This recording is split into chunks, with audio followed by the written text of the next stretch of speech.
committed the 11th of September, 15 people of that 19 was the Saudi citizens. So it seems that, and also now in this room, I think that many people also knows that which country or which countries has supported the Daesh for many years. Just I would like to mention that the things that Minister mentioned here is completely against and opposite to the policy of the European Union leaders and even United States that does have relations with Iran regarding especially the recent cases of the nuclear negotiation. And also there's some kind of the relations that also Iran has with other regional countries shows that Iran also has some kind of the logical policy. Inviting Iran to present in the coalitions that for the things that for them solving the problem in Syria shows that Iran is a main partner for the solving the problem in the Syria. That's all. Now on the third issue, the Honorable Consul General from Iran, I didn't say anything that was not based in fact. Doesn't the Iranian constitution say export the revolution? Doesn't the constitution say take care of the Shia, the dispossessed, as you call them? Didn't Iran create Hezbollah? Didn't Iran attack more than a dozen embassies inside Iran in violation of all international laws? We didn't attack them. Iran did. Didn't Iran manage, plan, and execute the 1996 attack in Khobar Towers against the American Marines? Yes, they did. The control officer was Brigadier General Sharifi. You're a military attaché in Bahrain. The bomb maker was Hezbollah. The explosives came from the Bekaa Valley. The top 3 leaders of the plot escaped and have been living in Iran ever since. Isn't that sheltering terrorists? One of them we captured last year in Lebanon with an Iranian passport, not a Saudi passport, even though he's a Saudi citizen. Isn't that aiding and abetting terrorists? We didn't make this up.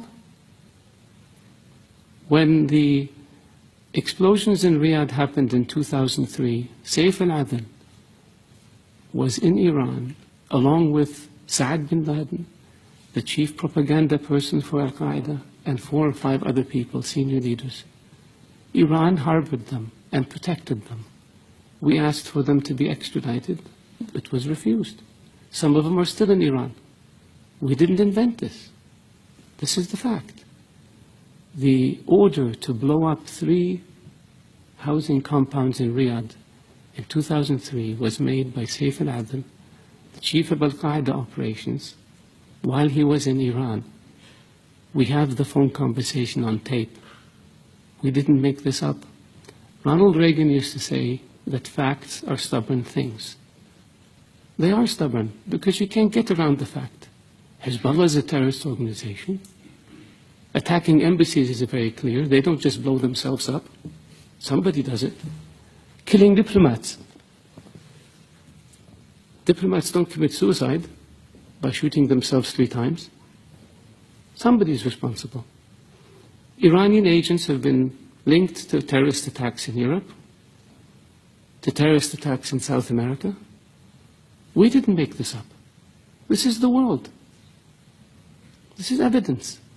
And so, yes, we wish and hope that Iran, a great nation, can be a great neighbor to us. But it takes 2 to tango. It takes willingness to give up this expansionist, aggressive policies and return to international norms and behaviors if you want people to deal with you. And our hand is extended to Iran. It has been for 35 years.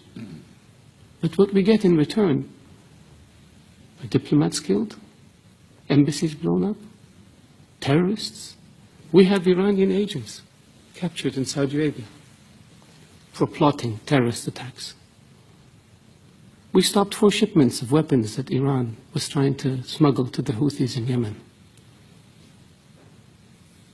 We had explosives that Iran tried to smuggle into Saudi Arabia, Bahrain, Kuwait,